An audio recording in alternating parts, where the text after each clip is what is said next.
আপনারা একটিও হিন্দু মুসলমান তথা ভিন্ন সম্প্রদায়ের মানুষকেও দেখাতে পারবেন না যিনি এই মানুষটিকে সম্মান করেন না। এই মানুষটি হলেন ভারত তথা যুব সমাজের icon missile man doctor APJ Abdul Kalam. একজন পেপার বিক্রেতাও যে তার কর্ম, নিষ্ঠা ও সরল জীবনযাপনের মাধ্যমে একটি দেশের সর্বোচ্চ সম্মানের পদে অধিষ্ঠিত হতে পারেন, তার এক উজ্জ্বল দৃষ্টান্ত হল ভারতরত্ন এপিজে আব্দুল কালাম মহাশয়। আজকে আমরা তারই জীবন কাহিনী নিয়ে আলোচনা করব সম্পূর্ণভাবে। সুতরাং আমাদের সঙ্গে জুড়ে থাকুন এবং ভিডিওটি শেষ পর্যন্ত দেখুন। আব্দুল কালাম মহাশয়ের জীবনী সম্বন্ধে পুঙ্খানুপুঙ্খ তথ্য জানতে পারবেন। এনার পুরো নাম আবুল পাকির জয়নুল আবেদিন আব্দুল কালাম। জন্ম তারিখ 15 অক্টোবর 1931। জন্মস্থান রামেশ্বরম, রামনাথস্বামী জেলা, মাদ্রাজ প্রেসিডেন্সি, ব্রিটিশ ভারত। মাতার নাম আসিয়াম্মা, পিতার নাম Avul Pakir Jainulabdeen. School Schwartz উচ্চ মাধ্যমিক বিদ্যালয়, college Saint Joseph college, aerospace engineering institute of technology. শিক্ষা পদার্থবিদ্যা, পেশা বিজ্ঞানী, রাষ্ট্রপতি এবং অধ্যাপক। জাতীয়তা ভারতীয়, ধর্ম ইসলাম।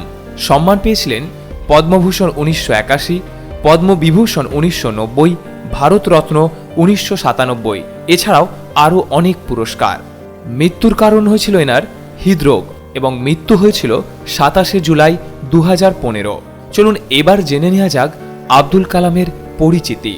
আবুল পাকির জয়নুল আবেদিন আব্দুল কালাম ওরফে এপিজে আব্দুল কালাম তথা ভারতের 11তম রাষ্ট্রপতি, তৎকালীন ব্রিটিশ ভারতের মাদ্রাজ প্রেসিডেন্সির রামনাথস্বামী জেলার রামেশ্বরমে অর্থাৎ বর্তমান ভারতের তামিলনাড়ু রাজ্যের রামেশ্বরমের এক তামিল মুসলিম পরিবারে 1931 সালের 15 অক্টোবর জন্মগ্রহণ করেন। এই মহান মানুষটির বাবা হলেন আবুল পাকির জয়নুল আবেদিন, যিনি ছিলেন এক ইমাম সাহেব এবং একজন মৎস্যজীবী। তার মা আসিয়াম্মা ছিলেন গৃহবধূ। এই পরিবারের কনিষ্ঠ সন্তান হলেন আব্দুল কালাম স্যার। খুবই গরিব এই পরিবারের পঞ্চম সন্তান ছিলেন আব্দুল কালাম। ছোট থেকেই অনেক কষ্টে এবং আধপেটা খেয়ে জীবনযাপন করতে হয়েছিল তাকে। এপিজে আব্দুল কালামের বাবা মা ছাড়াও পরিবারে মোট 4 ভাই বোন ছিলেন। আব্দুল কালাম তার অন্যান্য ভাই বোনেদের মধ্যে সবার ছোট ছিলেন। তার 3 ভাই বড় এবং এক বড় বোন ছিল। পরিবারের আর্থিক অবস্থা খারাপ থাকার কারণে এপিজে আব্দুল কালাম তার অল্প বয়সে পরিবারের দায়িত্ব খুব ভালোভাবে বুঝতে পেরেছিলেন এবং মাত্র 10 বছর বয়সে তার বাবাকে আর্থিকভাবে সাহায্য করার জন্য ঘরে ঘরে খবরের কাগজ বিক্রি করতে শুরু করেছিলেন তিনি। তার স্কুলের একজন অতি মেধাবী ছাত্র ছিলেন। তার সবথেকে বেশি গণিত বিষয়ে আগ্রহ ছিল। চলুন এবার জেনে নেওয়া যাক এপিজে আব্দুল কালাম স্যারের ছাত্র জীবন। অত্যন্ত গরিব পরিবারের সন্তান, অথচ পড়াশোনার প্রতি ভীষণ আগ্রহ ছিল তার ছোটবেলা থেকেই। ভীষণই মেধাবী ছাত্র ছিলেন আব্দুল কালাম স্যার। ছাত্রাবস্থা থেকেই তার ছিল শিক্ষা গ্রহণের তীব্র বাসনা।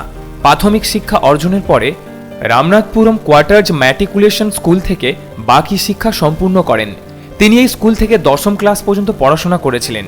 তার স্কুলের সময়কালে আব্দুল কালাম তার শিক্ষক ইয়াদুরাই সালমানকে দেখে ব্যাপকভাবে প্রভাবিত হয়েছিলেন। আব্দুল কালাম শিশুকালে তার মনে তার শিক্ষক সালমানকে দেখে বৈদিক যুগের এক ব্রহ্মচারীর মতো মনে হতো। উচ্চশিক্ষার জন্য এরপর তিরুচিরাপল্লী সেন্ট জোসেফ কলেজে ভর্তি হন। 1954 সালে এখান থেকে পদার্থবিজ্ঞানে স্নাতক ডিগ্রি লাভ করেন। এরপরে 1995 সালে তিনি মাদ্রাজে চলে আসেন এবং সেখানেই মাদ্রাজ ইনস্টিটিউট অব টেকনোলজি থেকে বিমান প্রযুক্তি বিষয়ে শিক্ষা লাভ করেন। এবার আমরা জেনে নেব এপিজে আব্দুল কালামের কর্মজীবন। এপিজে আব্দুল কালাম 1960 সালে তার পড়াশোনা শেষ করার পরে 2টি বিকল্প পেয়েছিলেন, যার মধ্যে একটি ছিল প্রতিরক্ষা মন্ত্রকের এবং অন্যটি ছিল বিমান বাহিনীর। আব্দুল কালাম বিমান বাহিনীতে কেরিয়ার গড়তে চেয়েছিলেন। এর জন্য আব্দুল কালাম দেরাদুনে এসেছিলেন একটি ইন্টারভিউ দিতে। বিমান বাহিনীতে 4টি সিট ছিল, যার জন্য ইন্টারভিউ অনুষ্ঠিত করা হয়েছিল, কিন্তু আব্দুল কালামের ছিল 9তম স্থান, যার কারণে তিনি বিমান বাহিনীতে নির্বাচিত হতে পারেননি। 1960 সালে ভারতীয় প্রতিরক্ষা গবেষণা ও উন্নয়ন সংস্থার অ্যারোনটিক্যাল ডেভেলপমেন্ট এস্টাবলিশমেন্টে একজন বিজ্ঞানী হিসেবে যোগদান করেন। উক্ত প্রতিষ্ঠানে তিনি একটি ছোট্ট হোভারক্রাফটের নকশা তৈরি করে তার কর্মজীবন শুরু করেন। এছাড়াও তিনি ভারতীয় জাতীয় মহাকাশ গবেষণা কমিটিতে প্রখ্যাত মহাকাশ বিজ্ঞানী ডক্টর বিক্রম সারাভাইয়ের অধীনে কাজ করতেন। কালাম 1965 সালে প্রতিরক্ষা গবেষণা ও উন্নয়ন সংস্থায় স্বাধীনভাবে একটি বর্তমান রকেট প্রকল্পের কাজ শুরু করেন। 1969 সালে তিনি এরপর ভারতীয় মহাকাশ গবেষণা সংস্থায় বদলি হন, যেখানে তিনি 1970 থেকে 1990 সালের মাঝে ভারতের কৃত্রিম উপগ্রহ PSLV এবং SLV-3 প্রকল্পের সফল পরিচালক ছিলেন, যা 1980 সালের জুলাইয়ে রোহিণী কৃত্রিম উপগ্রহকে তার কক্ষপথে স্থাপন করে। 1963 থেকে 1964 সালে NASA Langley research centre, Goddard space flight centre এবং ওয়ালস্পো ফ্লাইট ফ্যাসিলিটি পরিদর্শন করেন। তিনি 1970 থেকে 1990 সালের মাঝে পোলার স্যাটেলাইট লঞ্চ ভেহিকেল এবং SLV-3 গড়ার চেষ্টা করেন। তিনি এই কাজে সফলও হয়েছিলেন। আব্দুল কালাম সবসময় তার সাফল্যের কৃতিত্ব তার মাকে দিতেন। তিনি বলেছিলেন যে তার মাই তাকে ভালো মন্দ বুঝতে শিখিয়েছিলেন।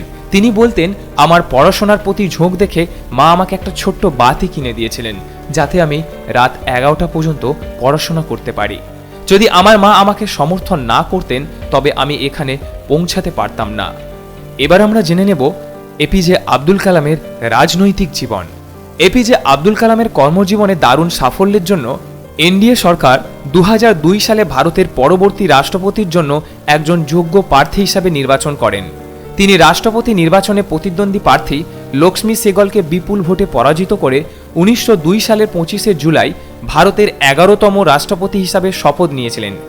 কালামকে আর নারায়ণের স্থলাভিষিক্ত হয়ে ভারতের রাষ্ট্রপতি হিসাবে দায়িত্ব পালন করেন।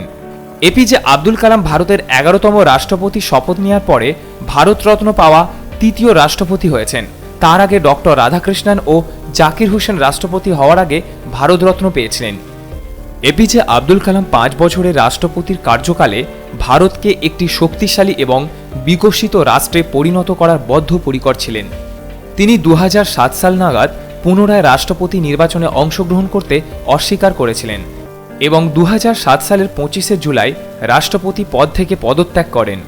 রাষ্ট্রপতির পদ থেকে অবসরের পর তিনি Indian management of Shillong, Indian management of Ahmedabad এবং ইন্ডিয়ান ম্যানেজমেন্ট অফ ইন্দোরের ভিজিটিং প্রফেসর হন।